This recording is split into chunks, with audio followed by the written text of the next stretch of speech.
Buenos días, buenas tardes, buenas noches, depende del horario en el que nos estén escuchando, el país en el que nos estén mirando, que tal vez está mejor que este, o depende de lo que quieran. Hola Lau, ¿cómo ¿Cómo va? va? Hoy, hoy Mirá, estoy muy mirá, lejos, mirá. Estamos está mi ahí silla cuadraditos, no vacía. me la corre, no se me corre. Cuadradito al lado, pero no tan cuadradito al lado. Estás encerrada en Bien, el Zoom.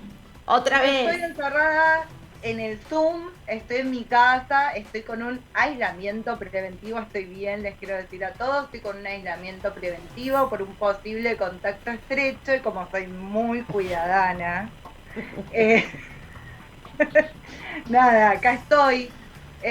Odio estar acá, ¿sabes qué odio estar acá? ¿Sabes que el martes de radio es nuestro día? Es nuestro día. Es la previa a mi cumpleaños también.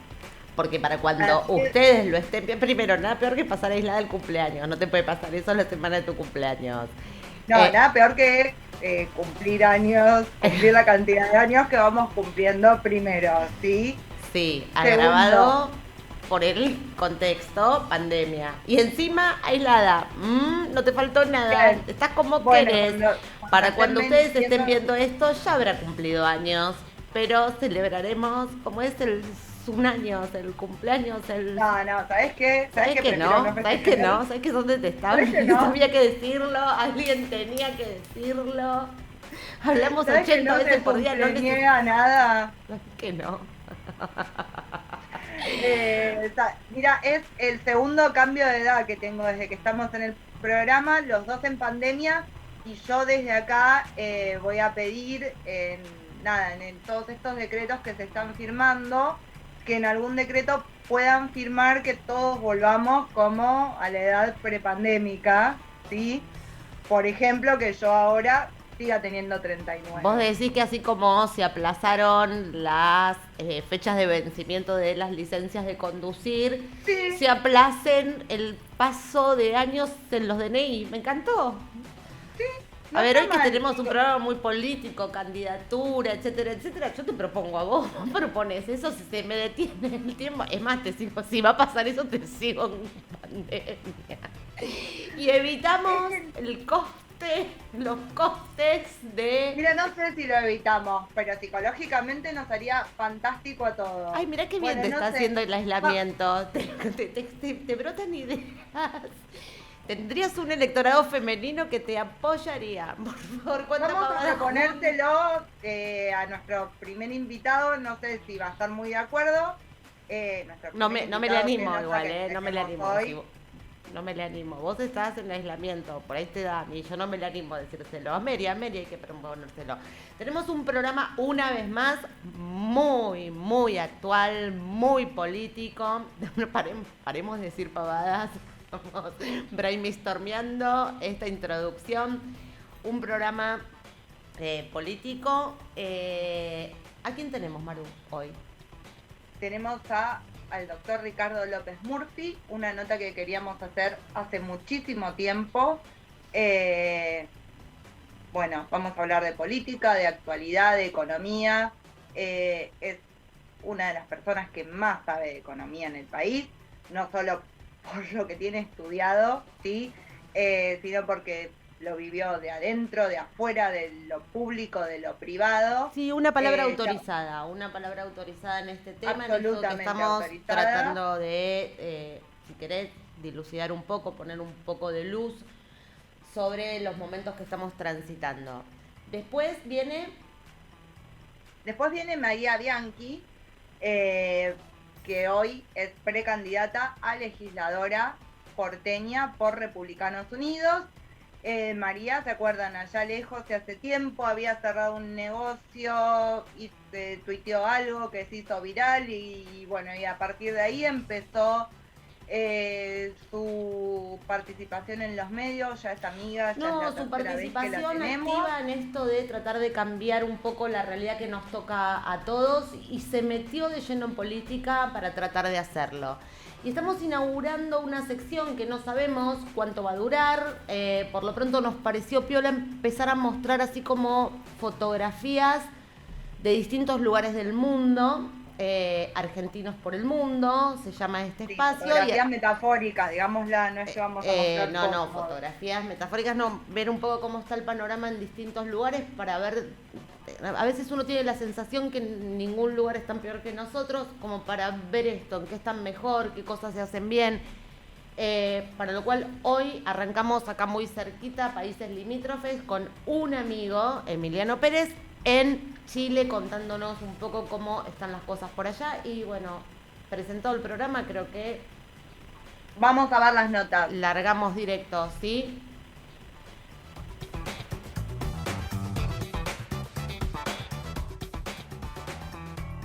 Ahora sí, estamos con nuestro invitado del día de hoy, Ricardo López Murphy. Ricardo, muchísimas gracias por aceptar la invitación. Es un honor para nosotras. Un gusto y un honor para mí también. Voy, si me dan un minuto, voy a leer, porque es largo, un poco su currículum. En esto de no quedarnos, a veces todos lo conocemos, pero profundizar un poquitito en esto que a veces nos perdemos. Ricardo es licenciado en Economía de la Universidad Nacional de La Plata, maestría en Economía en la Universidad de Chicago, doctor honoris causa en la UTEMA, ex ministro de Economía, ministro de Defensa, ministro de Infraestructura y Vivienda durante la presidencia de Fernando de la Rúa. Fue candidato a presidente en el 2003 y en el 2007. Es presidente de la Fundación Cívico-Republicana, presidente de la Red Liberal de América Latina, líder de Recrear, fue consultor del BID, del Banco Mundial, del FMI, trabajó muchísimo en el ámbito privado como consultor, recibió un premio Conex en 1996 y es hincha del Ciclón también, ¿no? Así es. No sé si Así es. seguramente faltan algunas cosas, pero bueno, en esto de la figura pública y de verlo siempre, nos gusta contarlo porque su palabra es muy valiosa. Acá para arrancar, agradeciéndole una vez más haber aceptado la invitación. Estamos atravesando un momento complejo, la pandemia, la segunda ola, pero claramente en este país esto va directamente de la mano de una economía compleja. Y en todo este resumen breve de su currículum, alguien que conoce realmente la economía desde adentro, desde afuera, ¿cómo pinta o cómo describe usted el panorama hoy de la economía en la Argentina?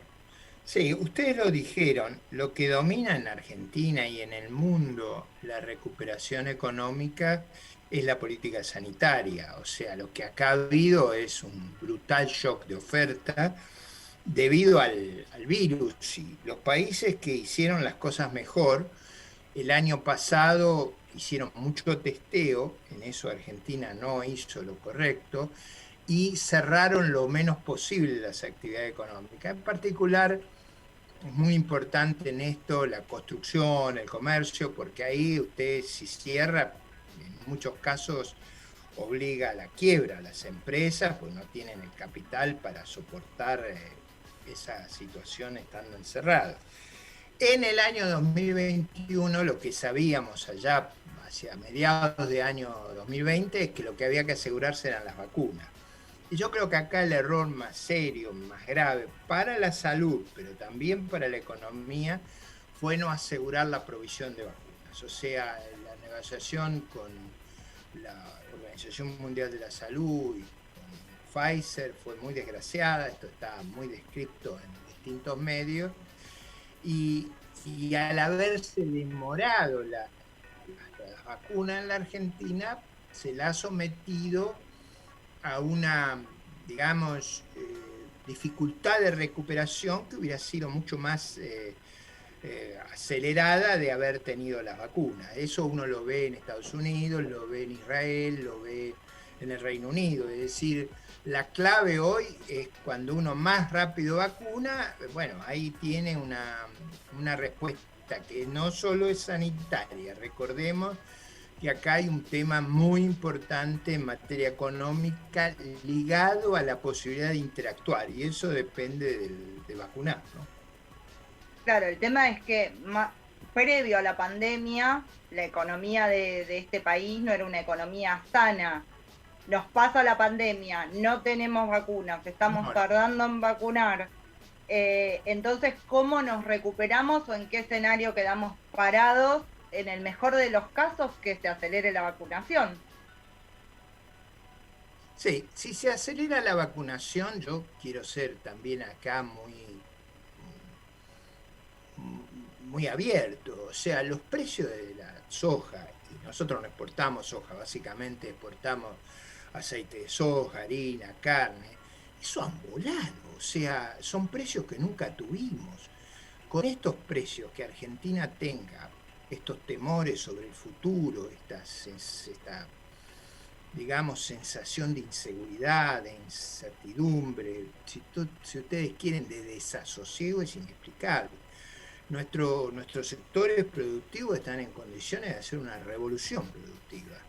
Y eso, proveer muchas exportaciones y a partir de allí superar esa limitación de acceso a las divisas por no tener crédito y ahí impulsar la maquinaria con un esfuerzo muy grande de exportación, inversión y empleo, que yo creo que es la clave para resolver la pospandemia, pero también es la clave para los problemas que tenían antes de la pandemia, que eran un déficit muy grande de inversión y de empleo formal y de exportaciones. Esos son los problemas que tiene Argentina y son los problemas que hay que arreglar. A ver, está planteando un escenario casi optimista, pensando en las condiciones, si quiere, internacionales, cómo estaríamos nosotros más o menos preparados si nos organizamos, casi pensando en lo que podría ser un crecimiento como el posterior a la crisis del 2001. No, yo no diría tanto porque el país, acuérdense que en el 2001 nosotros entramos, usted puede hacer los comentarios que quiera de la década 90, pero el país se capitalizó mucho. O sea, se invirtió mucho, se había modernizado la energía, la infraestructura, los puertos. Es decir, había habido un esfuerzo de inversión muy grande. ¿Qué es lo que ha caracterizado los últimos 10 años? Una gran desinversión. Entonces, no estamos en condiciones de repetir esa experiencia, pero sí estamos en condiciones de aprovechar estas circunstancias que son inmensamente favorables. Lógicamente eso requiere que no desalentemos a los sectores productivos, a los sectores exportadores, es decir, que hagamos un paquete muy pro empleo y pro inversión. Y yo veo que el gobierno, en lugar de hacer paquetes pro empleo y pro inversión, hace lo opuesto. Por ejemplo, la reforma reciente de impuestos a las ganancias, subiéndole los impuestos a la utilidad retenida, le hace daño, porque ese era el único mecanismo de financiamiento que tenían nuestras empresas: retener utilidades, reinvertir, expandir, volverse más solvente. Ahora le han subido los impuestos bárbaramente a eso, y eso va contra la modernización. Como va contra la modernización todas las actividades que se hacen para trabar el mercado laboral. Yo diría, en todos los nuevos empleos nosotros necesitamos una regulación laboral muy favorable, como lo necesitamos en el teletrabajo. Es decir, las innovaciones tecnológicas que venían en cadena, pero se aceleraron enormemente con la pandemia, pueden ser una bendición o una maldición. Son una bendición si uno las aprovecha, y son una maldición porque van a aumentar la productividad, van a dejar más desempleo. Entonces, para aprovecharlas necesitamos invertir, necesitamos contratos laborales adecuados, necesitamos una regulación sobre el teletrabajo inteligente y no contra la actividad productiva.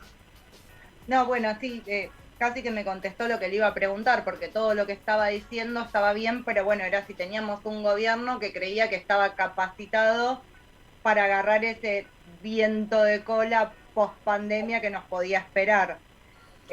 Porque también hay una decisión política en agarrarlo o no. No, eso está claro y usted lo puso de la mejor manera. Yo digo, el potencial está. Para usar ese potencial, Alberti decía que Rosas era antagónico al desarrollo de la fuerza productiva. Y no lo decía en un sentido agresivo, lo decía, mire, con este modelo no hay forma que nosotros nos introduzcamos en la modernidad.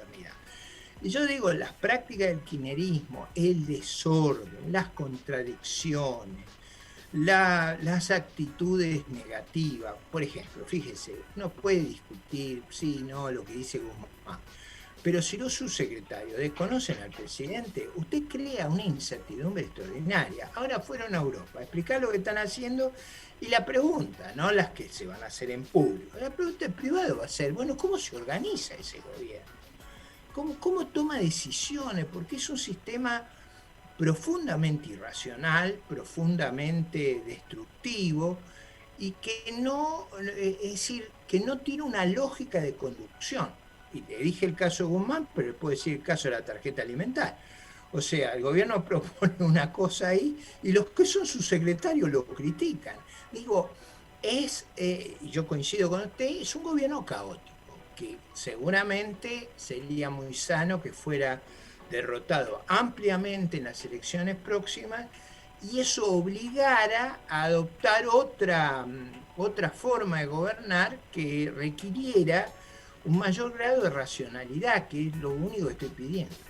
Igual, Ricardo, usted antes hablaba de esto de la desazón, ¿no? Que es una palabra que creo que describe un poco bien, con claridad, lo que nos ocurre en general a los argentinos, y creo que la desazón viene por esto. O sea, a ver, ya no es que hay una grieta profunda que todos los días se agrava, sino que se notan como quiebres internos. O sea, uno ve todos los días discusiones que están lejos de tener que ver con, básicamente, no solo pensar en un futuro post pandemia, un futuro cercano, esperemos, sino en el todos los días. O sea, hay como una pelea por si logramos sacar finalmente cerrar las escuelas en Capital.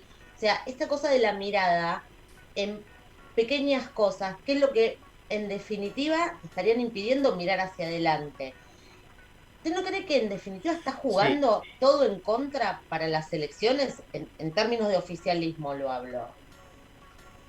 No, ahí es cierto. Ustedes saben que hay un famoso columnista de Clarín que dice que Alberto trata de demoler al gobierno. Sí, que Alberto es el caballo de Troya, o sea, en realidad tiene esa función en definitiva. Para narrar ese desorden. Humor político tremendo, que pareciera describir por momentos, ¿no? Claro, el paso de comedia. Con una gran genialidad, pero digo, yo estoy tratando de hablarle no solo a ustedes, sino a su audiencia y decirle cuidado. No es que ese desasosiego, esa desazón son irreversibles porque tenemos una catástrofe que la naturaleza nos ha enviado. No, todo lo contrario. Las circunstancias son muy favorables. La naturaleza nos ha provisto de grandes oportunidades. Los cambios en la tecnología acortan la distancia. Ese es el trauma de Alberdi, la distancia, el desierto. Como el trauma de Sarmiento era la educación, el de Alberdi era la falta de institucionalidad, el exceso de gasto público, el desierto, la distancia. Bueno, todo esto que ha ocurrido nos genera oportunidades extraordinarias. Entonces, vista esa perspectiva, yo diría, si los gobiernos actúan con inteligencia, van a poder aprovecharla. Ahora, ¿cuál es la inteligencia? Por ejemplo, yo creo que una circunstancia, hagan lo que quieren. Hace 1 año y medio sabían que se vencía el Club de París en mayo, que ese vencimiento, si no lo pagamos, vamos a tener una carga de punitorios horrible por la locura que firmó el señor Kicillof cuando lo negoció en el 2014, que hizo una pésima negociación, costosísima para Argentina, que el mismo Guzmán reconoció hace como 1 año atrás que había sido la peor negociación que se había hecho. Eso lo sabemos hace 1 año y medio. Hace 1 año y medio que no hemos podido escribir un programa. Esto da una idea de la torpeza. No digo cumplirlo, porque ya eso es un poco más demandante. No hemos podido escribir el programa. Parte, ¿por qué no se puede escribir? No se puede escribir porque el oficialismo no tolera una narrativa, digamos, razonable de los problemas que tenemos y cómo resolverlos. Ellos viven en un mundo de ensoñación, pensando en conspiración y que ellos son los defensores de los buenos y vienen los malos del otro lado. Por suerte todavía no se les ocurrió inventar los ataques venusinos o marcianos, porque si no también tendríamos que lidiar con esa patología. Pero digo, puesto en buen romance, si hacemos un programa, si ese programa es plausible, no digo el que me guste a mí, sino un programa plausible, eso la Argentina inmediatamente lo capitaliza. Y el potencial fenomenal que tenemos, bueno, pero visto que no hacemos barbaridades, por ejemplo, en la hidrovía. La hidrovía fue un aumento de productividad extraordinario para la Argentina. Por Dios, no hagan una locura ahí. Entonces, en cada cosa usted ve la posibilidad de que hagan una locura, y yo creo que eso es lo que genera desasosiego, eso es lo que genera desazón. La percepción de un gobierno que no entiende los desafíos que tenía la Argentina, su sociedad, que no entiende los desafíos del capital humano. El daño que se le ha hecho a los chicos con un año sin escolaridad ha sido brutal. Es muy poco inteligente cortar la educación presencial. No lo hace casi ningún país eso. Sostener la educación presencial hace a la salud psíquica de los chicos, hace a su maduración intelectual, hace a la adopción de disciplinas y de conductas propicias a su desarrollo y a su potencial. Entonces, el desasosiego surge de malas políticas públicas, no surge de datos objetivos. Por ejemplo, yo creo que donde digamos de qué color es el caballo blanco de San Martín, donde digamos blanco, firman todos los países del mundo porque a todo el mundo le interesa, al revés de lo que dice Cristina, que nos vaya bien. Si nosotros en este mundo que tiene tantas dificultades, si nosotros podemos salir adelante, sería una bendición para el mundo y va a ser una bendición para nosotros. Ahora, para hacer eso tenemos que entender el problema, tener un buen diagnóstico, tener un buen programa, tener objetivos plausibles y no hacer locura. Y cuando digo no hacer locura, digo sigamos el protocolo. Cuando se les ocurre alguna cosa, díganme en qué país se aplicó, qué resultado dio, en base a evidencia. Ahí actuamos. Bien, ahora cuando decía esto de un año sin clases, que todos estamos pensando en que vamos por el segundo, ¿sí? Por lo menos todos los que tenemos a nuestros hijos en provincia de Buenos Aires. El otro día leí, no sé si lo levanté de una nota, nuestra sociedad y nuestra economía no aguantan un experimento, y me llamó mucho la atención esa palabra, como el año pasado. Esa es una frase suya. Nada, me hizo acordar a eso que levanté el otro día. Ahí la perdí en la pregunta, discúlpeme. No, esto que decía, esto del experimento del año pasado. No, claro, yo estoy de acuerdo que eso es irrepetible y por eso usted ve que el gobierno no lo hace, o sea, hay cosas que no hace. O sea, la cuarentena hiperprolongada del año pasado fue un disparate, con problemas menores. Si nosotros no hubiéramos hecho eso, hubiera quedado un resorte para situaciones extremas. A mí me parece que en estas cosas hay que basarse en evidencia, hay que ser cuidadoso. Por ejemplo, yo creo que en el año y medio tendríamos que haber repuesto toda la estructura sanitaria. Si usted ve donde no se hizo el trabajo bien, fue en la provincia de Buenos Aires. Ahí hay hospitales que están las cáscaras, se los ha equipado, no se hace el trabajo que se tendría que haberse ocupado. En eso tienen que centrarse, no en atemorizar a la gente, en aterrorizar, en pelear todo el día con propios y extraños. Pues no es que pelean con los extraños. Por ejemplo, me pelearan a mí sería natural, porque yo veo el mundo veo el mundo de... Digo, yo no soy violento, te veo que nunca insulto, no hago ninguna... Trato de argumentar racionalmente mis posiciones y trato de contrastarlas con las posiciones alternativas. Pero digo, sería comprensible porque tenemos una visión del mundo muy distinta, pero pelean entre ellos. Entre ellos, eso. Desesperadamente. Es como si el conflicto los abasteciera, es como si tuvieran una necesidad de conflicto permanente para que eso, es como una evasión. Yo muchas veces lo veo como una evasión de la realidad, la pelea permanente para no enfrentar los temas tal cual son. Ahora, como dos preguntas en una, ¿no? O sea que yo las suelo hacer cuando tengo alguien con la experiencia en materia política delante. ¿Usted cree que los cambios necesarios para sacar a este país adelante son posibles de llevar adelante por un gobierno hoy de lo que está planteado como oposición, entendiendo que lo que hoy tenemos como oficialismo, acabamos de decir, pareciera no estar eh, apuntando a eso? Eso como primer pregunta, ¿no? La segunda es, no, si uno recuerda la previa a la crisis, cuando ustedes estaban en el Ministerio de Economía, una cantidad de medidas que si uno las trae en el tiempo, todavía hoy parecieran ser necesarias de tomar, y finalmente no pudo. O sea, finalmente, digo, las presiones, ¿sí? Las presiones del justicialismo, nada, nos llevaron a lo que todos recordamos el diciembre del 2001. ¿Cree que es factible los cambios necesarios se pueden tomar en este país? A ver, vamos primero a la A primera la pregunta primera. que tiene que ver si es posible tener un programa. Mire, es posible. Argentina, los problemas que tiene no son los problemas de Ucrania, que tiene a Putin ahí todos los días amenazando que la va a invadir. No son los problemas del Líbano entre los rusos, los maronitas, Hezbollah, los chiitas, los sunitas.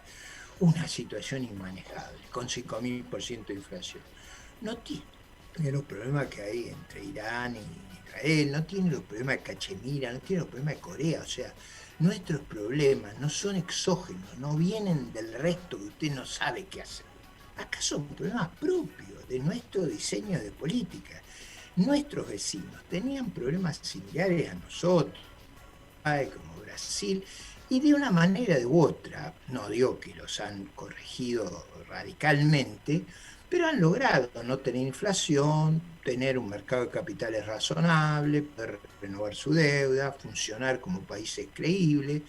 Lo hace Paraguay. Es decir, aún en circunstancias difíciles, eh, han podido obtener logros que nosotros no podemos. A mí me parece que es perfectamente factible si uno tiene un horizonte y construye una coalición que asegure la gobernabilidad. Ahora, Eso, la gobernabilidad. usted necesita tener gobernabilidad. Si usted me dice, mire, yo quiero gobernar en minoría y quiero lanzar un programa de reforma muy audaz, yo no lo veo factible. No es factible, porque ahí usted no tiene los votos, eso se le va a trabar, no hay forma de hacerlo así. O sea, nosotros tenemos que reconocer la realidad, tenemos que hacer un país gobernable primero.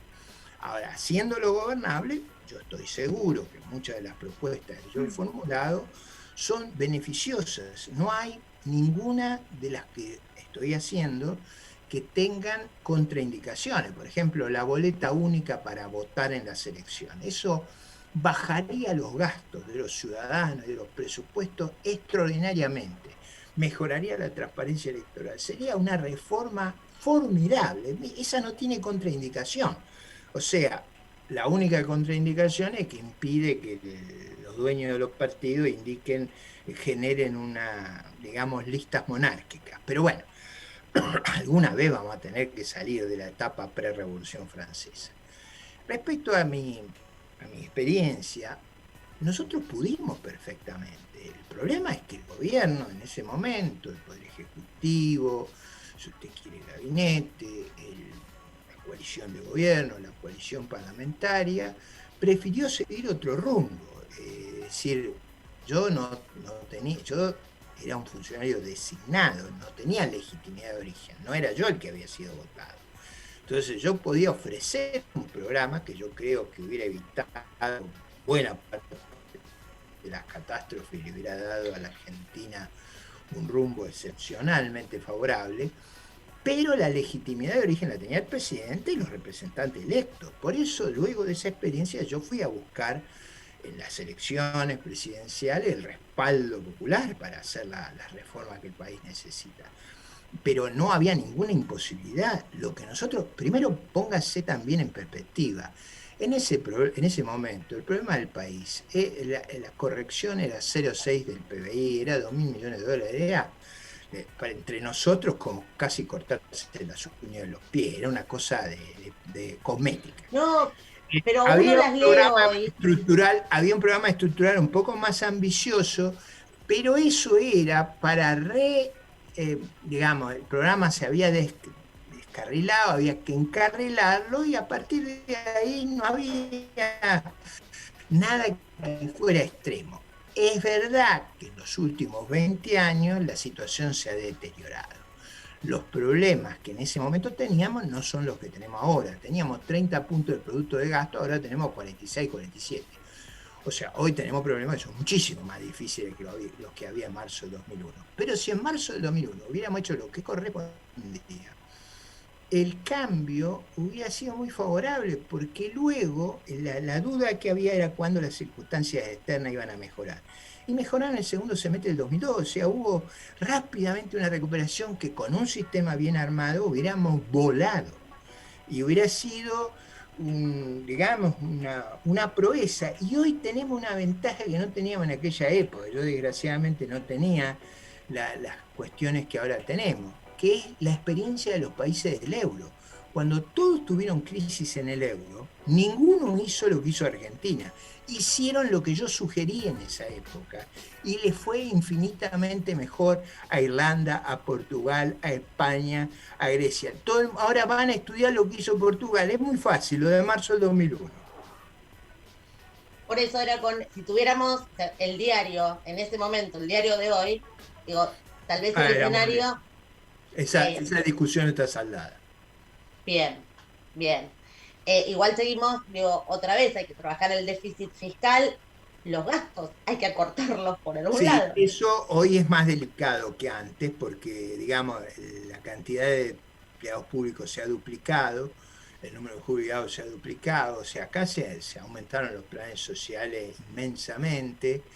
O sea, en aquella época teníamos cierto control de esas cosas, no es que no había pedido, pero es decir, yo lograba controlar que no se expandiera el número de empleados, que no me jubilaran a gente sin aportes, que había 90.000 planes sociales respecto a los casi 10 millones que hay ahora. O sea, los planes tenían la lógica de atender situaciones de infortunio, situaciones extremas. No eran la idea de vivir de ellos. Mire, el ministro de Agricultura ha reconocido que estos planes disuaden a la gente de ir a trabajar. A confesión de parte, relevo de prueba, se dice en derecho. O sea, estos planes desalientan fuertemente la vocación de trabajo. Lo que hay que hacer es cambiarlo, hay que hacerlo a favor del trabajo, hay que hacerlo para que tengan que trabajar y eso ayudaría a toda la sociedad argentina. Bueno, pero ahí tenemos 20 años donde se fomentó todo eso y eso es un problema, o sea, es toda una vuelta atrás porque es cultura, o sea, el problema se transforma en cultural. Pero usted sabe que en esto hay que ser, las personas como yo son, digamos, vienen de la cultura hebreo, greco, romana, latina, que es la esperanza que el bien prevalece sobre el mal. O sea, yo no me doy por vencido nunca. Lo que se hizo mal habrá que corregirlo, hacerlo bien. Yo digo, ¿cuál es la alternativa de seguir metiéndonos en un lodazal cada vez más profundo y más decadente? Yo digo, salgamos de eso. Y salgamos de eso, que no va a ser fácil, pero desde ya nunca fue fácil. Pero tampoco fue fácil para nuestros vecinos. Los vecinos nuestros que estabilizaron y salieron adelante, lo hicieron con muchos esfuerzos, sacrificios, liderazgo. Nunca es fácil. No, y decisión política también. Sí, y sobre todo convicción, una narrativa persuasiva. O sea, yo creo que parte de los problemas es la falsedad de las narrativas. ¿Se acuerdan cuando el presidente decía al comienzo de la pandemia, o optamos por la salud o optamos por la economía? No es cierto eso. Usted tiene que mantener un equilibrio entre ambas, tiene que tener la mejor economía posible preservando la salud o la mejor salud posible preservando el funcionamiento económico. Porque si usted destruye la economía como la destruyeron el año pasado, sin ningún resultado sanitario valioso, ahora tenemos dos problemas, la pandemia y la crisis económica. Sin duda. sin Bueno, duda. igual el relato, a ver, es una frase hecha si las hay, pero hay mucho de esto. Hay una narrativa muy poética que se repite una y otra vez. Que ha Que no sé, fracasado en todos los lugares del mundo donde se ha implantado. Mire, eh, yo era testigo en una pericia judicial sobre problemas que han ocurrido en Venezuela, que no viene al caso que la describa, pero yo narraba que en Venezuela el ingreso per cápita ha caído 85%. Para que usted se dé cuenta, toda la crisis del desasosiego nuestro es que hace más o menos 12, 15 años que no crecemos. Ahora imagínense lo que es caer 85%, a la miseria más terrible y absoluta. Venezuela se le han ido, se han migrado, como si de acá se fueran los 8 o 9 millones de personas que trabajan. Se fue la gente productiva de Venezuela. Hay una catástrofe. Ahora, ¿por qué usted querría seguir ese rumbo? ¿Por qué querría seguir el rumbo de Cuba, que hace 60 años vive en una decadencia? Cuba era en el año 58 5 veces República Dominicana. Hoy es el 70% de República Dominicana. Es decir, las pruebas al canto. ¿A quién se le ocurriría ir a Corea del Norte? ¿A quién se le ocurriría ir a Zimbabue? Esos son los países que están en la narrativa que usted me refiere. Son todos países terriblemente fracasados. ¿Por qué Bueno, usted porque elegir el y fracaso? Yo al, como al Sarmiento, al grupo que narra, ahí es cuando yo le hablo de la decisión política. O sea, ¿a quién le sirve al grupo que narra? A los bueno, narradores les está sirven bien, esos está bien, países. está bien. Eso yo admito que con una narrativa perversa usted ha persuadido a la población de degradarse. Pero frente a eso, nosotros tenemos una actitud misional. Vamos a ser apóstoles de la recuperación. O sea, a mí me parece que decirle a la gente, en vez de seguir degradándose, trabajemos para salir de esto. Porque esto a lo único que les sirve son a los que ejercen el poder, que se han enriquecido con esto, mientras el conjunto de los argentinos se ha empobrecido tremendamente. Entonces, me parece que esa narrativa no es competitiva si tenemos el coraje, la lucidez, la tenacidad. Hay mucha gente que se da por vencida, que se agobia, que se agota. Y yo digo, fíjese lo que pasó en la Comunidad de Madrid. A Iglesias. Pablo Iglesias era un vendedor de buzones como son los de acá. Bueno, la realidad lo destrozaron a Iglesias en las elecciones. Yo espero que nos vaya muy bien en las elecciones y logremos terminar con esta quimera utópica y disparatada que nos ha llevado a tal retroceso. Todas han sido mentiras, todas han sido falsedades. Mire, voy a contar una, porque el problema de nuestro liderazgo no son solo los kirchneristas, el problema también es la oposición. Cristina Fernández de Kirchner en su mandato endeudó el país más o menos entre 70 y 75 mil millones. Macri lo hizo en 45 mil millones. Macri nunca se supo defender, nunca supo explicarle al país lo que yo le estoy diciendo ahora.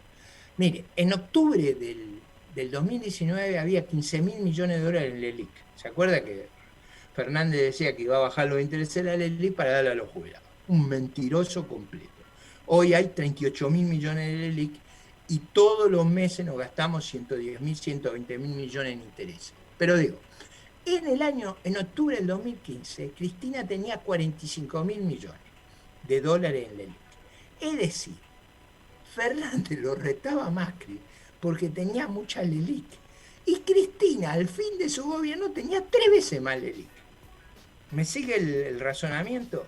Macri fue incapaz en los debates de marcarle esa falacia, esa mentira. Entonces, nosotros tenemos un problema de liderazgo que no han sabido transmitir una narrativa de manera inteligente, competitiva, vigorosa. Entonces, bueno, claro, ese es pero una... a ver, esto es un mea culpa que Mauricio Macri ha hecho ahora en la presentación de su libro sobre esto de explicar las cosas claras al comienzo de su mandato. No Eso sin obstante, duda, eso lo hubiera ayudado enormemente de haberlo hecho. que tal vez es la diferencia con Vidal, ¿no? Vidal por ahí fue un poco más clara en cuanto a al estado en el que recibía la provincia de Buenos Aires, pero nosotros siempre hacemos la aclaración, estamos grabando la nota el martes, el programa sale el viernes, porque en este país no sabemos cómo cambia el minuto a minuto. No se hagan ilusiones. Hoy claramente, hoy el presidente en España, otra vez en el discurso, esta cosa de el país endeudado que encontraron, ¿sí? Cuando asumieron en el 2019. Ahí le doy los datos, hay una y te doy repetición. las referencias, o sea, este tema hay referencias académicas, enfoque económico, y hay un artículo de hace unos 20 días en el Cronista Comercial donde un ex coordinador del Banco Central del Ministerio de Economía lo pone transparentemente, ¿no? Esto no es un tema que estamos discutiendo los economistas. Lo que hizo, a ver si lo puedo explicar, porque esto es importante para la narrativa. ¿Qué es lo que ocurrió en la presidencia de Macri? Él recibió el Banco Central totalmente quebrado, con deudas enormes y sin reserva. ¿Qué es lo que él tomó deuda para capitalizar el Banco Central? O sea, le subió la reserva y le bajó la deuda. Ahora, si usted mira solo la deuda que él tomó y no la capitalización del Banco Central, y no mira en el caso de Cristina que la deuda y las pérdidas de reservas se acumularon en el Banco Central, por eso lo echó arredrado para poder saquear al Banco Central, si usted no estudia eso, no lo puede explicar. Ahora, parte de gobernar, Fernando Henrique Cardoso, el gran presidente de Brasil, decía, gobernar es explicar y educar. Usted cuando gobierna lo que tiene que explicar son los dilemas. Si algo yo intento hacer, y lo he hecho a lo largo de mi vida pública que lleva ya muchas décadas, es tratar de explicar. Quizás si tuviera las tribunas y el impacto adecuado, tendría un efecto. Por ejemplo, yo en la campaña electoral, tanto del 2015 como del 2019, me dediqué a desnudar estas mentiras, pero a veces no llegan a entenderse. Lo que es increíble es que se repiten a pesar de la evidencia. Digo, acá vio, como se dice en política sanitaria, una política liderada por la evidencia. Bueno, en economía también. Hagamos la evaluación económica liderada por la evidencia. Hagamos trampa. O no enfrentemos a gente que no se sabe defender. Este es el problema del expresidente. Ricardo, ¿cree que finalmente van a poder hacer una gran coalición de toda la oposición para el 2023, como lo dijo, para finalmente derrotar el kirchnerismo? Yo creo que sí, y creo que en algunos casos, en la elección del 21, donde se disputen senadores, también vamos a hacer una coalición para evitar que ellos accedan a, digamos, una mayor representación. Yo creo que les va a ir mal en la elección al gobierno y al kirchnerismo, sobre todo si la sabemos fiscalizar y vigilar. Y usted habrá notado que yo nunca prácticamente hablo de la oposición, o sea, algún comentario marginal, pero no por el aspecto negativo. A mí me interesa concentrarme en terminar con el kirchnerismo. Yo, como decía Alberdi, veo a esta gente antagónica al desarrollo de la fuerza productiva. Yo veo una oportunidad inmensa para Argentina. Con ellos no tenemos caso, porque con ellos, fíjese otro detalle que a mí me tiene perturbado. Nosotros tenemos un globo de gas debajo del territorio, un globo de gas. O sea, tenemos la segunda riqueza, la segunda reserva de gas del mundo. ¿Qué hacemos? Traemos gas de Bolivia y estamos trayendo y como se dice, dragando los puertos para poner gasificadores más grandes para importar gas. Yo digo, con el kirchnerismo, ellos lograrían que faltara la arena en el Sahara. O sea, es increíble, increíble. Ahora, dígame una cosa, ¿qué sería más productivo en la Argentina que desarrollar todo ese potencial energético? Que llenar de gas a Uruguay, a Brasil, a Chile, que transformar ese gas en digamos, en insumos para nuestra agricultura, para nuestra industria, para la petroquímica, como fertilizante. Es decir, el potencial que tenemos allí, en el gas y en la cadena derivada, como lo tenemos en la cadena agroalimentaria, en 5 años, después de haber volteado la industria frigorífica, el comercio de carne, nuevamente Argentina es uno de los grandes exportadores del mundo.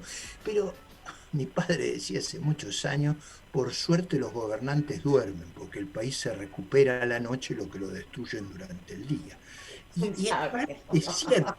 O sea, si Claro. usted deja que mire las inmensas reservas de litio que tenemos, mire toda la cadena de valor que se genera allí, mire las inmensas reservas de cobre, el cobre está a 5 veces el precio histórico, ahí tenemos oportunidad inmensa y todas las cadenas de valor, porque usted nunca exporta las materias primas, usted siempre elabora eso y Argentina elabora mucho. Esas cadenas de elaboración generan una riqueza enorme y piense lo que tenemos que invertir y la gente que tenemos que emplear para sacar esa riqueza. Manos a la obra. A ver, una gran entrevista, nos llenó de energía, sépalo, transmite eso, así, como en Ojalá esto se de lo la pueda desazón transmitir al país. uno describe un poco lo que le pasa recién cuando hablamos de desazón. La termino optimista, ¿vos, Maru? Yo la termino También. optimista después de escucharlo. Optimismo y esperanza. Esperanza, de verdad, Ricardo, ha sido un placer escucharlo, claro, concreto, como siempre, y de verdad esperanzador, que para los momentos que corren, le diré, es un valor incalculable. No estoy diciendo que no lo estoy No, ha sido, no.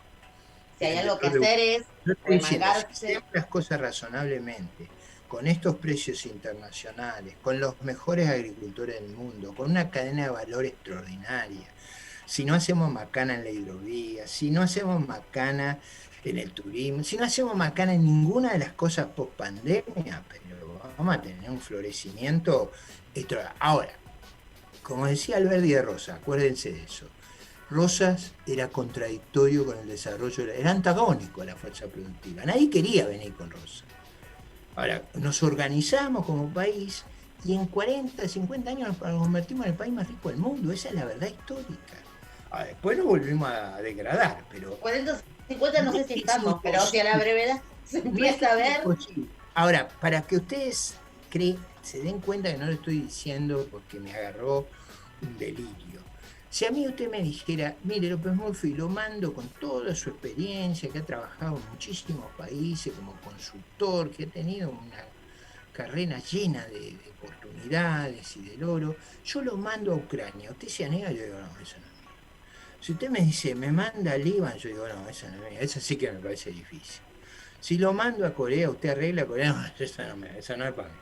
Argentina no me parece un problema de esa envergadura, me parece un problema que si actuamos con seriedad, con racionalidad, hay para todo.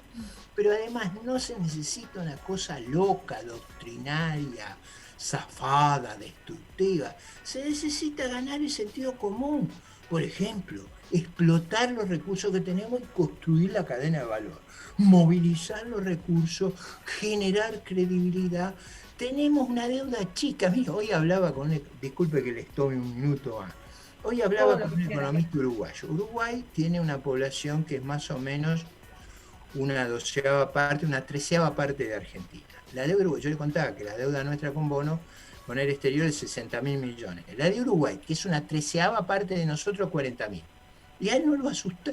Digamos, yo decía, nosotros deuda, de verdad, no tenemos una deuda muy pequeña y fácil de manejar. Es fácil si usted no dice locura. Si usted todos los días dice locura, aunque usted deba 10 pesos, sería inmanejable. Por una cuestión de credibilidad, básicamente. Absolutamente. Digo, para dar un ejemplo, comparar Uruguay con Argentina. La deuda uruguaya es más compleja que la nuestra. Hay que renovar un paquete inmenso para el tamaño del país. Acá no. Acá lo único que hay que decir es, el caballo blanco de San Martín es blanco. Una cosa, vio una pregunta de esa absurda. ¿Sí? Es blanco. No es negro ni colorado, es blanco. Con eso ya probamos y vamos para adelante. Pero bueno, como siempre decimos, es una decisión política. Yo, y esto es una opinión personal, no creo que este gobierno la tenga, ni la tome, ni esté preparado para tomarla. Espero que las próximas... Bueno, vamos a derrotarlo entonces. Vamos a derrotarlo, como decía Alberti. Vamos a derrotarlo, vamos a cambiarlo. Espero que tengamos una oportunidad de verdad de tener un gobierno que tenga ganas que tenga la voluntad política para hacerlo. Ojalá tengamos la lucidez y nuestra ciudadanía vea la inmensa oportunidad que tenemos por delante, que va a ser venturosa para todos. Eso, es decir, cuando las circunstancias son tan favorables, solo la estupidez nos puede llevar a fracasar. Una frase maravillosa para cerrar. Ricardo, ha sido un placer, de verdad un honor tenerlo. Gracias por aceptar la invitación. Un gusto de estar con ustedes. Hasta Muchísimas luego. gracias, Ricardo. Hasta luego.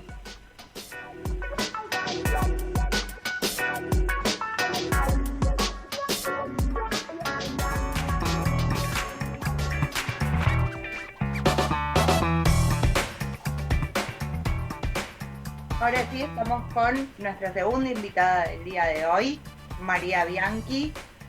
Mary es amiga, ya la vieron muchas veces en este programa, hoy como referente del Partido Republicanos Unidos por Cava. A ver si hacemos un poco de memoria, hace un año, allá lejos de hace tiempo, pasó rápido, Mary cerró un comercio, tuiteó algo que muchas personas se sintieron identificadas y a partir de ahí comenzó todo un proceso de exposición y de decir un montón de cosas que muchos ciudadanos se sintieron identificados y hoy, que me parece que es lo más valorable, en vez de irse del país teniendo la oportunidad, etcétera, etcétera, decide hacer algo por este país, ¿sí? Y hoy es precandidata a legisladora por la ciudad de Buenos Aires. Hola, Mary. ¿Qué haces, Mary? Pero pará, antes de empezar con la parte seria, hay que aclarar. Te faltó el blazer verde y estábamos para la Navidad. Esto de no ponernos de acuerdo con invitados, ponernos de acuerdo entre nosotras de color. Arriba, arriba, rojo. Mary, ¿cómo estás? Gustazo tenerte acá en el piso hoy. Y, a ver, en principio, para arrancar, ¿por qué no nos contás un poco esto de la propuesta? ¿Cómo está conformado? ¿Qué es Republicanos Unidos? Bueno, Lau, muchas gracias por la invitación. Marian también. Siempre es un gusto estar con ustedes. Ahora estoy en vivo en el estudio, que eso es un honor. Mi silla.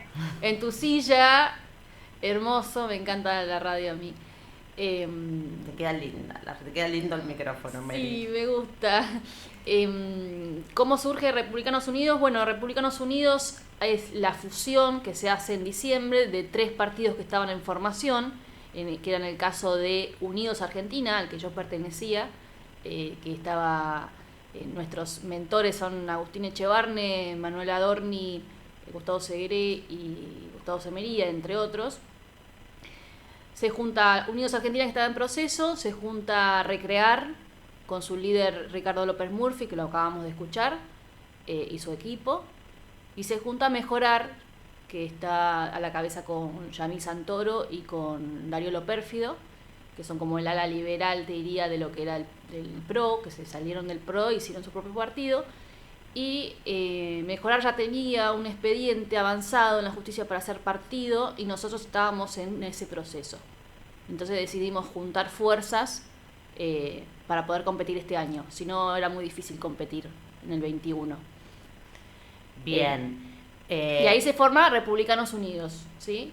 Que todavía está abierto a seguir sumando alianzas, ¿no? O sea, ya estamos armando el partido con estas 3 fuerzas, ya estamos a muy pocas semanas de que nos den la personería jurídica electoral para poder ser partido y presentar listas este año.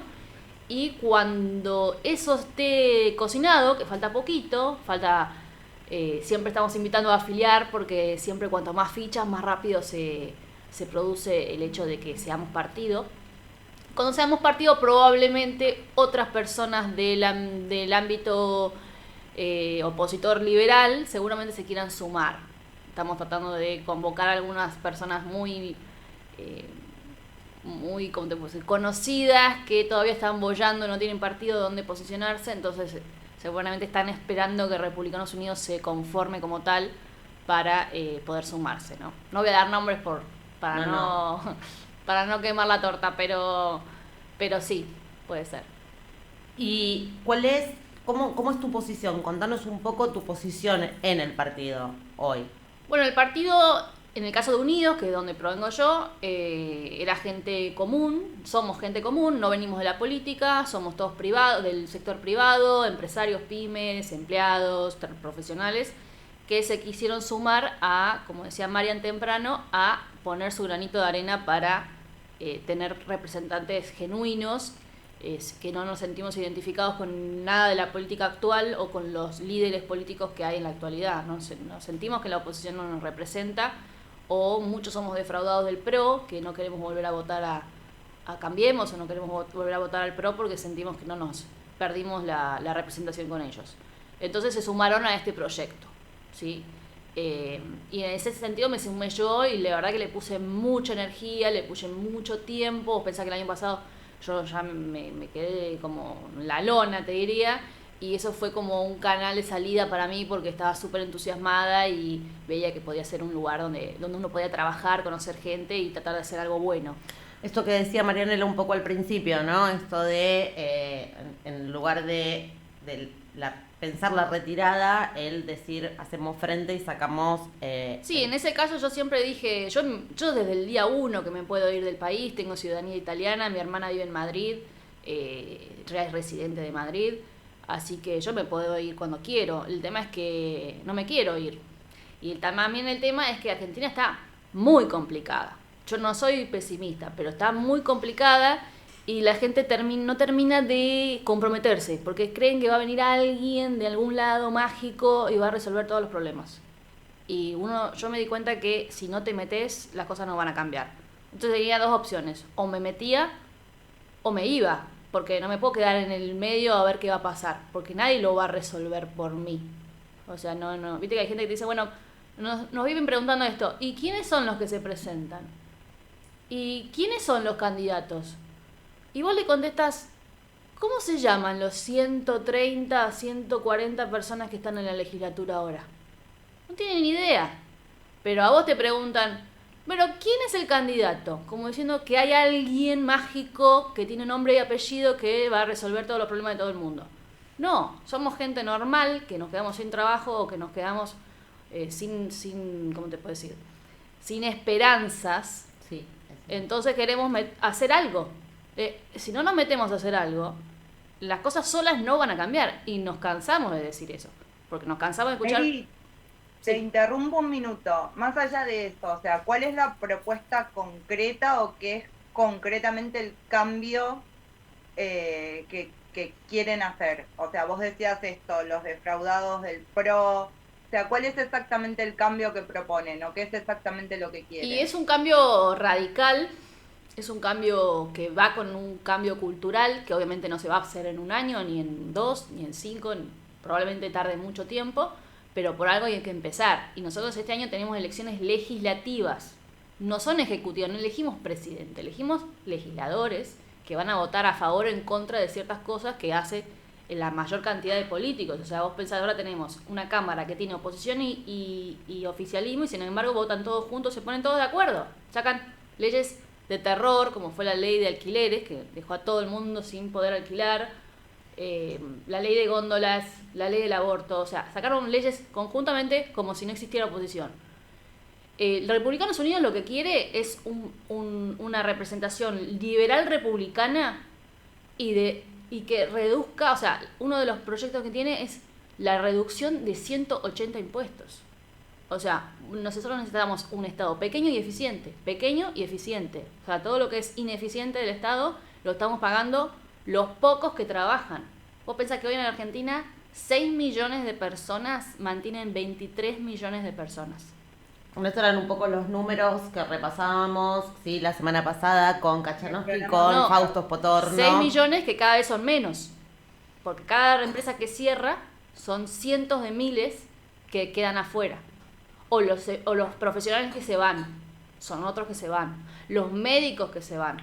Los médicos. Ahora tenemos el sistema de salud colapsado. ¿Por qué? Porque no tenemos personal de salud.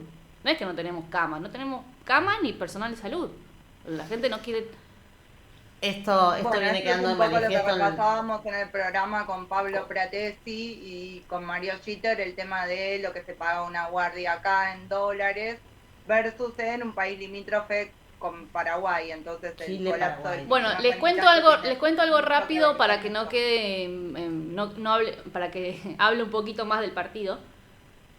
Rápido. El partido tiene cosas puntuales como tratar de votar por boleta única, no existen las listas sábanas, no se arman las listas a consenso, se hacen las listas a través de una elección interna, que no son las PASO, son una elección interna del partido, donde cada afiliado se puede presentar a candidato partidario o a candidato electoral y los mismos afiliados son los que van a votar. El rol que va a ocupar cada uno. El rol que va a ocupar cada uno. No hay dueño del partido que dice, bueno, yo soy el presidente del partido, yo armo la lista y como pasa en otros partidos. Acá incluso ahora tenemos, dentro de poquitas semanas, tenemos lo que es elecciones partidarias. Yo me voy a presentar también para autoridad de partido y para la legislatura porteña como candidata, que va a ser excepcional, porque la Carta Orgánica del partido no te permite ser autoridad y ser candidato electoral. ¿Escucharon eso, no? O sea, el que es autoridad del partido no puede ser candidato electoral. Solo por este año, porque es un año excepcional, porque se está creando el partido y no hay suficiente gente como para cubrir tantos lugares. Bien. Uno, cuando te sigue en redes, en Twitter, tenés una postura bastante combativa en términos de la actual, ¿sí? Cabeza en la ciudad. Con Larreta. ¿Cuál Con es tu Larreta. opinión? Sí, específicamente Bueno. en función de las últimas políticas y esta pelea entre ciudad y gobierno nacional. Bueno, me encanta la pregunta. Yo soy porteña, soy una defensora de los porteños y soy una defensora de los recursos de Buenos Aires. Capital Federal es una provincia más. Capital Federal no es Buenos Aires, es autónoma, ¿sí? Sin embargo, la provincia de Buenos Aires se ha cansado de expropiar recursos de Capital Federal que se le saca a los porteños, y en este caso el cabeza de gobierno es el señor Larreta. Llámese Cambiemos, porque Cambiemos, recordemos que ya lleva casi 10 años al frente de la ciudad. Entonces no estamos hablando de la gestión de Macri de allá por el 2007, 2008, no, estamos hablando de 12 años, 10 años de manejo de poder y mucho recurso. Bueno, la ciudad de Buenos Aires es muy, muy poderosa, es el distrito que más recauda de todo el país y sin embargo es el que menos recibe, porque en la coparticipación todas las provincias viven de Capital Federal y Capital Federal da. ¿Y quién es el que permite eso? El jefe de gobierno. El jefe de gobierno no está defendiendo los recursos de los porteños. Entonces No obstante, en esta última, o sea, en esta etapa, si querés, en esta segunda etapa de cuarentenas, claramente Larreta se lo ha visto como más combativo. No le quedó otra. No No le quedó otra. El año pasado, porque no hay que olvidar, yo tengo la diferencia que yo, a veces me dicen, sí, sos medio combativa. Yo no tengo, yo tengo memoria, yo me acuerdo de las cosas. El año pasado Larreta se arrastró atrás del presidente. Se arrastró todo lo que el presidente decía en voz de presidente, que tiene que hacer feliz a todos los gobernadores.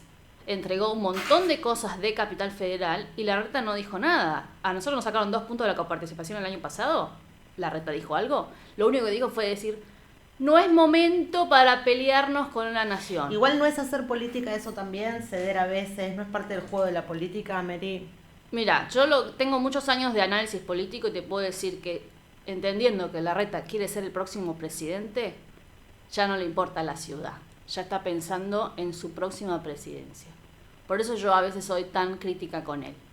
Porque aparte, otra cosa que yo me va a interesar mucho si soy elegida legisladora, es que hay cosas que son, por ejemplo, ¿vos sabías que las vacantes de las escuelas porteñas tienen 18 prioridades para ingresar, las vacantes, ¿no?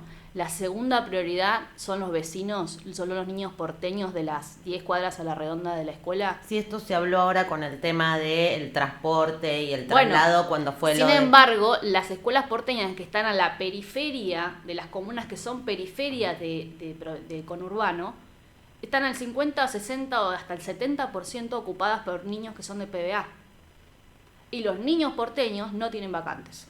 Entonces los vecinos porteños tienen que lidiar con buscar un colegio privado, tal vez no de la mejor calidad porque no lo pueden pagar, cuando tienen una escuela porteña de primer nivel, reconocida como una de las mejores del país, con inglés, con la última didáctica, todo lo que sea, y tienen que mandar a un colegio privado mediocre? ¿Por qué? Porque PBA está ocupando las vacantes de las escuelas porteñas. Y ahí donde está la reta, hace 12 años que gobierna. Bueno, pero también eso te habla de la mala, eso es como el uso de las camas. O sea, eso Lo te habla mismo de pasa la con los mala hospitales. gestión también que Conozco hay en PBA. gente que ha tenido que estar horas buscando una cama, una persona que vive en la ciudad, horas buscando una cama en provincia de Buenos Aires porque Cava no tenía más lugar. Bueno, Mary, pero eso también te habla de la mala gestión que hay en provincia de Buenos Aires. Provincia de Buenos Aires, problema de... No podés, Pero o sea, ve- no podés echar a una persona No. de provincia de Buenos Aires porque está buscando una cama en Cava, No, ¿sí? Porque en provincia no hay. pero prioridad tiene Cava, porque son hospitales de Cava, ¿me entendés? O sea, en ese sentido yo soy muy defensora de Cava, porque yo soy porteña, yo soy residente de la ciudad, que más, cada vez quedamos menos, porque no ves que la ciudad se vació, se fueron todos no sé a dónde. Necesito un lugar y me voy a querer morir si tengo que terminar en un hospital de Moreno, o en un hospital de Avellaneda, o de Merlo, o de donde fuera, porque los hospitales que pagamos todos los porteños están usados por gente de provincia de Buenos Aires, que es problema de Kicillof resolver las camas de los bonaerenses.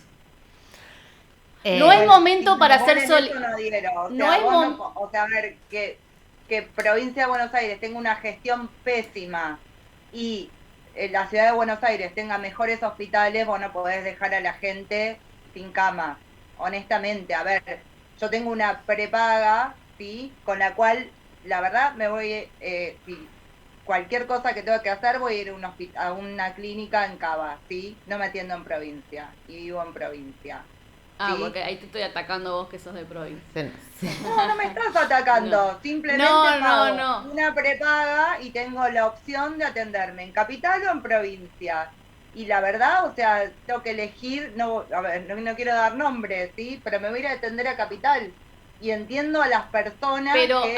ahí te doy un ejemplo. Vos por supuesto, tenés una prepaga, podés elegir la clínica que más te guste. Ahora, si tuvieras que ir a un hospital, lamentablemente para vos, tendría que tener prioridad el vecino de la vuelta del hospital, ¿me entendés? Más que alguien que viene de otro lado.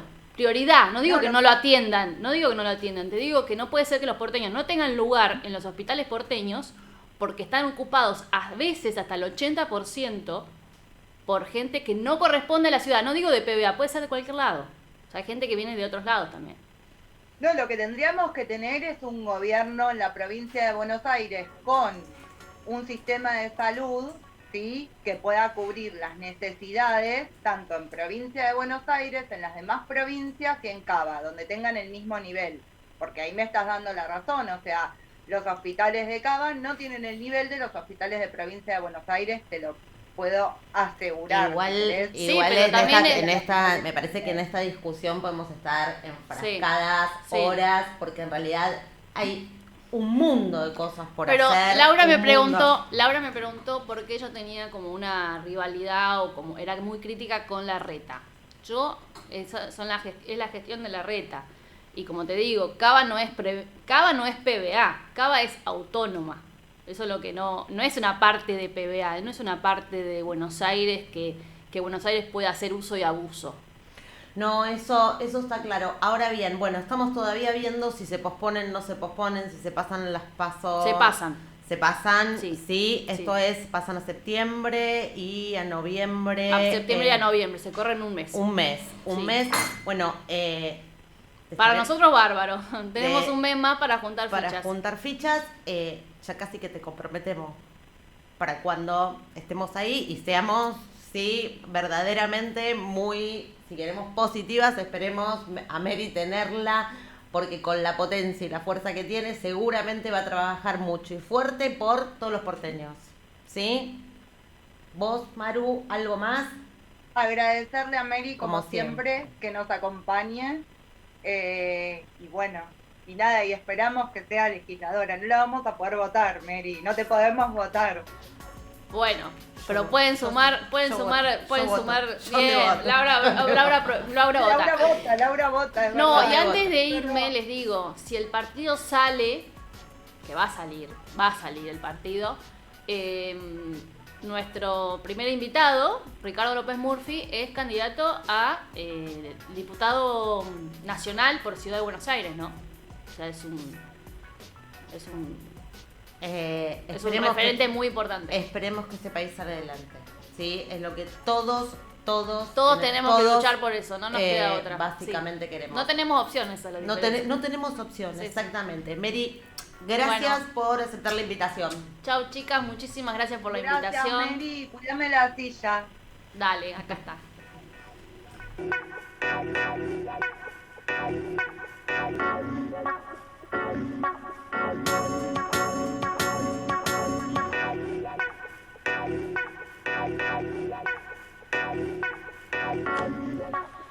Bueno, y acá estamos inaugurando esta sección que nos pareció relevante empezar a trabajar en los sucesivos episodios argentinos por el mundo, y hoy con Emiliano Pérez, con un amigo.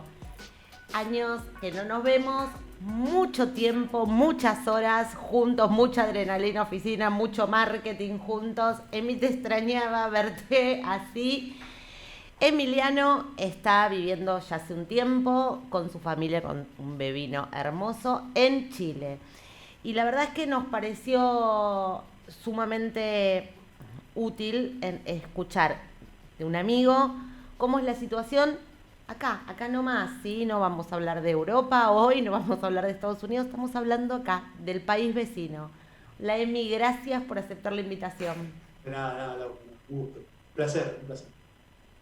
Emiliano, bueno, igual esto, Laura que hablaba de la cercanía, en realidad creo que hay como una distancia y vamos a hablar primero de la situación sanitaria. ¿Cuál es la situación sanitaria en relación al COVID hoy en Chile? Mirá, como bien sabe todo el mundo, se está escuchando a nivel mundial, Chile está pasando su segunda ola, ¿no? Su segunda ola bastante importante. Hace un mes atrás arrancó con un pic de contagios de 1.000 casos histórico, ¿no? El año pasado, en el peor momento de la pandemia, llegó a 7.000 casos diarios. Esos 9.000 duraron varias semanas, fue preocupante, y a tal punto de que el gobierno, bueno, dictaminó un cierre, ¿no? Cierre de fronteras hasta el 31 de mayo inclusive, y por supuesto toque de queda a partir de las 9 de la noche. Pero bueno, estamos viendo un declive una disminución bastante importante a nivel de casos, bien a tal punto de que al día de hoy están por día hay un promedio de 5.000 casos diarios, que conlleva una positividad de un 7.4% a nivel país. Es una positividad bastante importante, teniendo en cuenta que hace un mes atrás estábamos en un 11%. ¿Bien? Y lo que es fallecidos, ahí es un número relativamente importante, son 100 fallecidos diarios promedio que suman un total de 27.000 en periodo pandémico.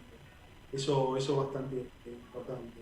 Lo bueno es que el gobierno acá hace análisis o hace presentaciones a nivel medios los lunes y los jueves, y hace análisis 15 días, van midiendo cada 15 días la tasa de positividad, y lo que va de estos últimos 15 días está bajando en un 16%, bien, los contagios, y eso muestra una buena futurología, ¿no?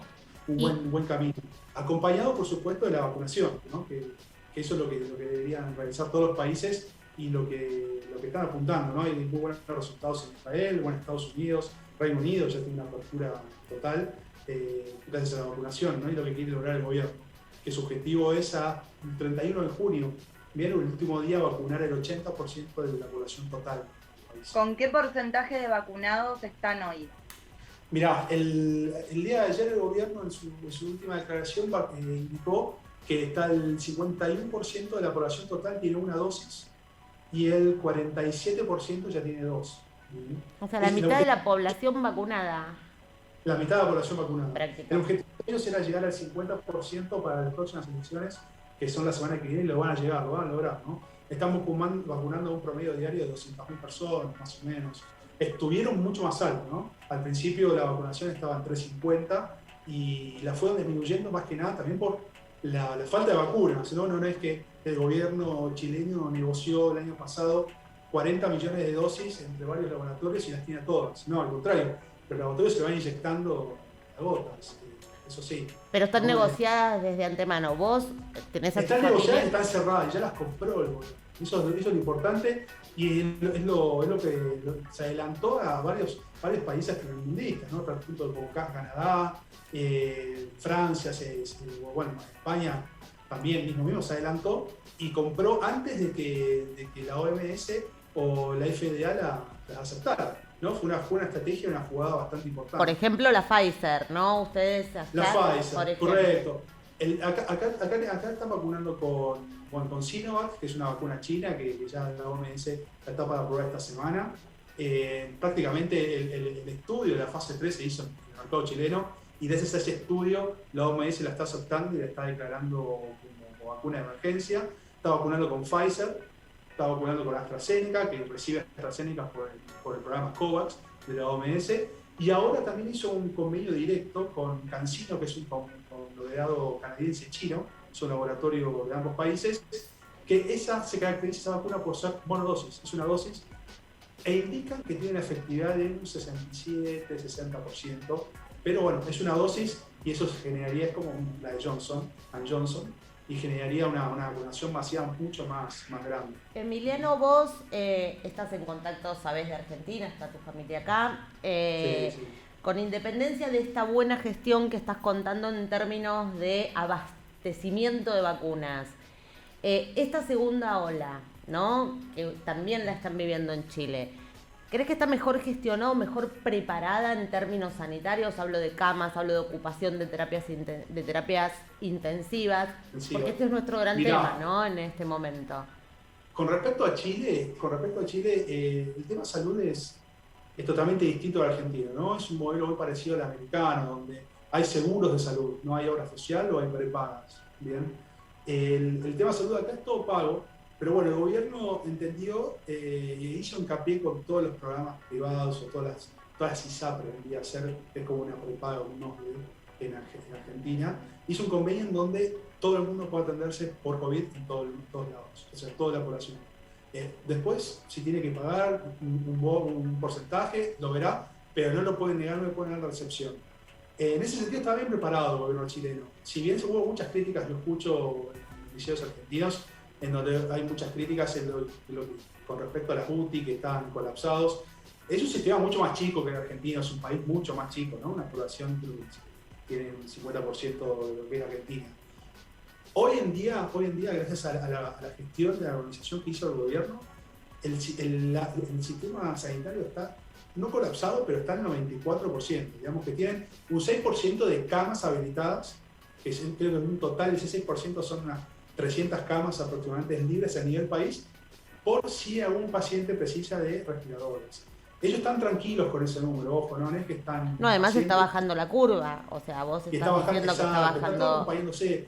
La curva de internados UTI también baja. Hace un mes atrás estaban en 400 diarios, hoy están en 170, para hacer una idea. Entonces ahí se dan cuenta o ahí demuestran que la vacuna, pese a cual sea, está haciendo efecto, ¿no? Que la vacuna no es que te priva que no te contagies, sino que te salva la vida, ¿no? Te vas a contagiar, te vas a contagiar igual. Te saca de una internación la vacuna. Correcto. Te evita la internación y que colapse el sistema sanitario. Exactamente, eso es lo que genera la vacuna. No es como muchos dicen, no, está vacunado, listo, salvo. No, contagiar te va a contagiar igual, vas a tener una gripe fuerte, como no, depende de cada sistema inmune y cada genética, porque por lo que leí es muy genético el virus, por lo que entiendo, no soy médico, pero por lo que leo en varios papers. Pero bueno, hoy está bien gestionado.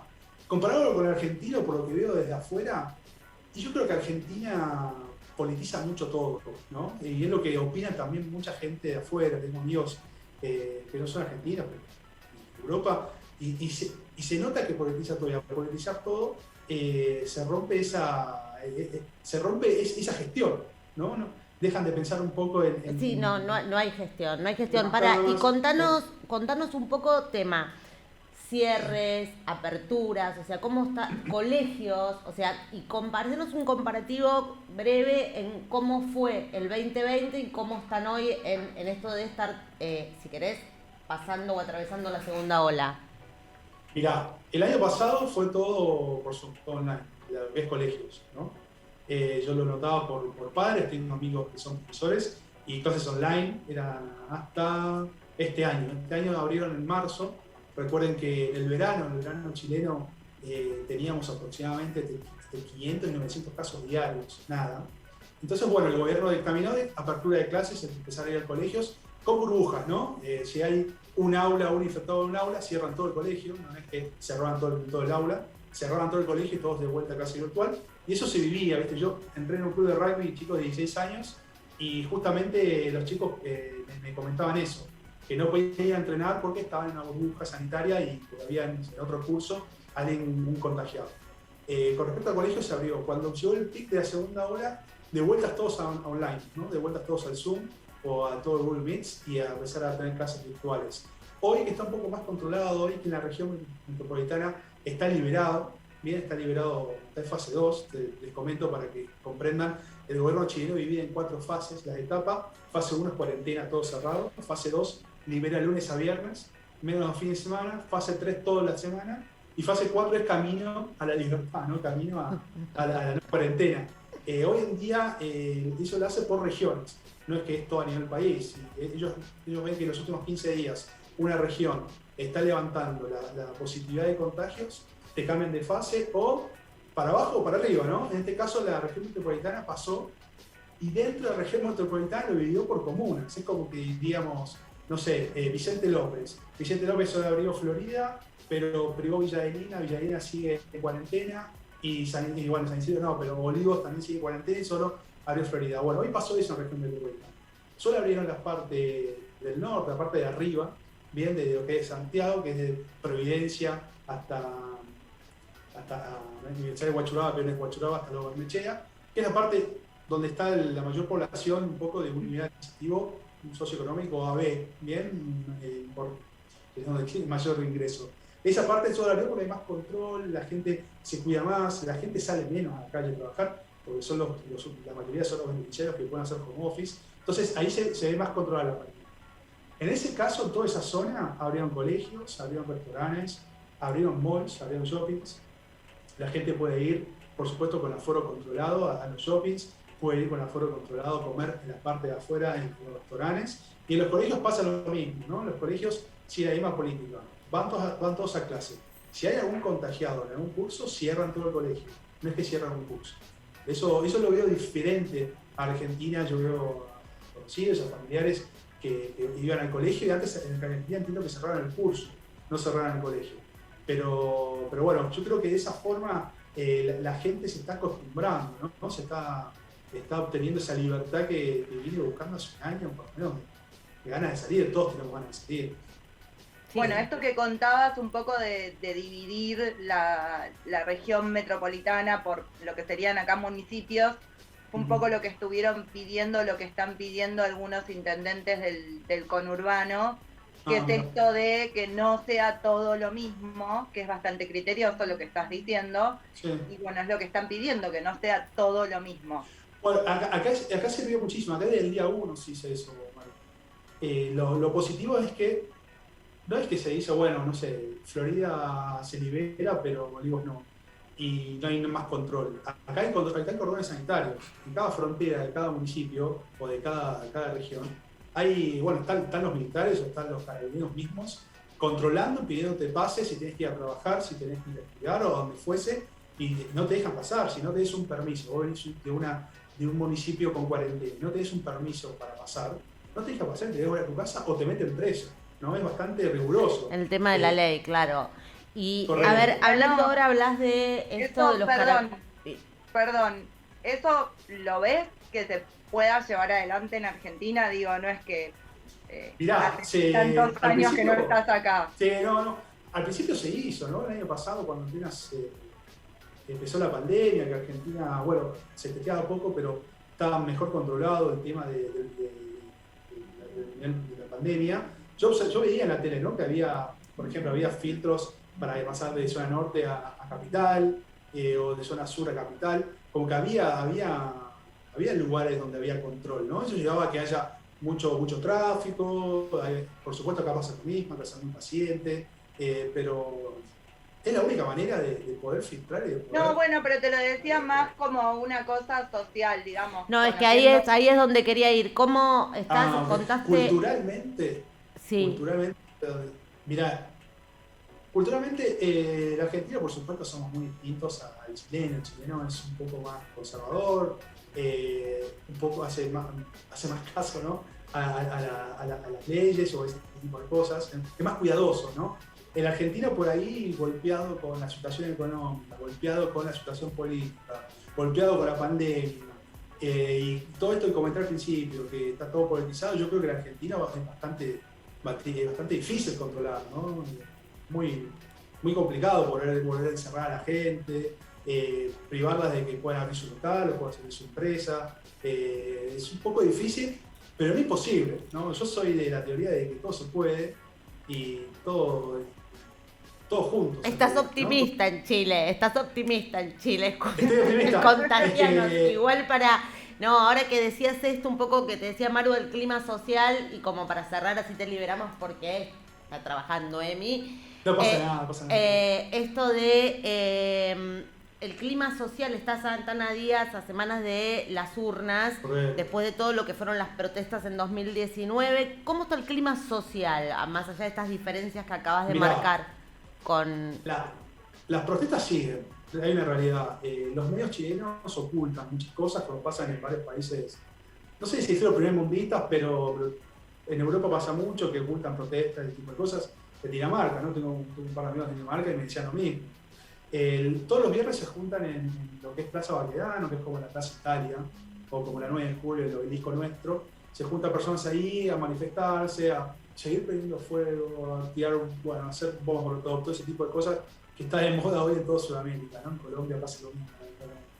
Pero lo que se ve, o se presiente, que las próximas elecciones no son tan importantes como son importantes por una cuestión de que van a votar los próximos constituyentes que van a armar la constitución del país, ¿no? Pero por otro lado no son importantes porque se votan alcaldes y se votan concejales, vendría a ser, alcaldes son como los intendentes, ¿bien? Los intendentes allá de Buenos Aires, gobernadores se votan de regiones y concejales internos, ¿no? Concejales de cada comuna.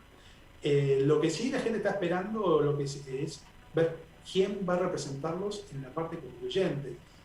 Hablando con personas de distintas clases, de distintos niveles socioeconómicos, yo escuchaba de que el nivel socioeconómico bajo pretendía que los constituyentes sean personas comunes, normales, bien, que no sé, compañeros tuyos al lado del banco, de mesa, o vecinos de tu casa, pero lamentablemente era más que obvio que los constituyentes iban a ser políticos, el político mismo, ¿no? O personas que entienden de derecho constitucional y ese tipo de cosas, y son los que se están postulando y son representantes de partidos políticos. Hay muy pocas personas que no pertenezcan a un partido político. Yo creo que ahí un poco la gente se desilusionó, pero de todas formas están pendientes. No creo que estalle el país de vuelta después del próximo fin de semana. Sí, va a haber reclamos como todo, y va a seguir habiendo reclamos todos los viernes en la Plaza Baquedano, pero no creo que haya un estallido, Dios quiera, ¿no? Haya un estallido social igual que el 2019, que eso fue un antes y un después para Chile. La gente también está un poco cansado. Ten en cuenta, Lau y Manu, que en esa zona de la Plaza Baquedano, ¿Esto que es enfrente de Moneda? ¿Esto es enfrente de lo que es? No, es un poco antes de Moneda. Casi un límite entre Providencia y pasando ya a Santiago Centro. Entendiendo que Moneda es como si fuera la casa como la casa Rosada. Exactamente. No, Moneda, cuando pasa eso la cierran todo, bloquean la entrada. Igual que cuando empieza a haber manifestaciones, ese tipo de cosas, los dejan en ese espacio, ¿no? Tratan de hacer un cerco zonal y no pasar a la Providencia, a las Condes, tampoco con la Moneda. Eso es algo bueno que veo cuando se organiza ese tipo de cosas por parte del gobierno. Pero la gente se va a seguir manifestando igual, pero bueno, un poco el común de la gente de clase trabajadora, que se levantan a las 5 para ir a trabajar, ir a abrir su panadería que queda en el centro a vender el pan, está un poco ofendida, ¿no? También se nota un poco que la gente está desgastada. Mucha gente, a raíz de los reclamos del 2019, mucha gente tuvo que cerrar sus locales porque nadie iba, ¿no? Nadie quería pisar esa zona y ves esa zona, todos los lugares cerrados, que es una tristeza, lamentablemente. Entonces la gente está cansada, está un poco cansada. Estamos, a ver, un panorama que en algunas cosas tiene similitudes con lo que nos pasa a nosotros. Me parece que el cansancio es a nivel mundial y otras, por cierto, en términos de gestión de la vacuna y eso, me parece que las diferencias son Sí, notables. a nivel mundial y también estas cosas, Lau, que tiene a veces América Latina que nos une. Nos une, sí. Somos todos parecidos en algunas cosas. Pasa eso, sí, yo coincido con vos, Manu. La región es muy parecida y donde explota uno, explota otro. Eso va de la mano, ¿no? Eso es terrible. Bueno, esperemos que esto pase pronto. Emi, gracias por contarnos un poco. Ay, que se abra todo y que podamos ir a visitarte. Venga, la puerta abierta. Qué Casa, lindo. Sí, qué lindo viajar. Nos hemos todos extrañado. No, sí. Eso extrañamos mucho. Ya nos despedimos, ya podemos dar redes. Damos redes con Emi. Sí, acá. Ya damos redes, @reinventados, ok. En Facebook, Twitter, estamos como locas con el Twitter. E Instagram, sí. blenvivo.com. Pueden ver en la página de la radio, por Streaming TV, el programa los viernes a las 22 por ahora, y si no lo pueden ver también los viernes a las 22 en YouTube, en Facebook, y luego queda para verlo cuando quieran en YouTube, en Facebook y en Spotify y todas las plataformas de podcast. Bueno, cada vez lo estoy diciendo mejor. Te estoy extrañando, me falta alguien. Ay, sí, odio estar acá. Dale, salite odio el aislamiento. Te quedaste dentro de la caja hoy. Emi, gracias. Maru, ¿qué? Cumpleaños esta semana en el medio de todo esto. Sí, es verdad. Bueno, esperemos que no cumpla aislada. No lo aislada, ya lo vamos a festejar. Buena semana a todos. Gracias, Emi. Besos a la familia. Gracias, Emi. Cuídense mucho. Nos vemos. Chao.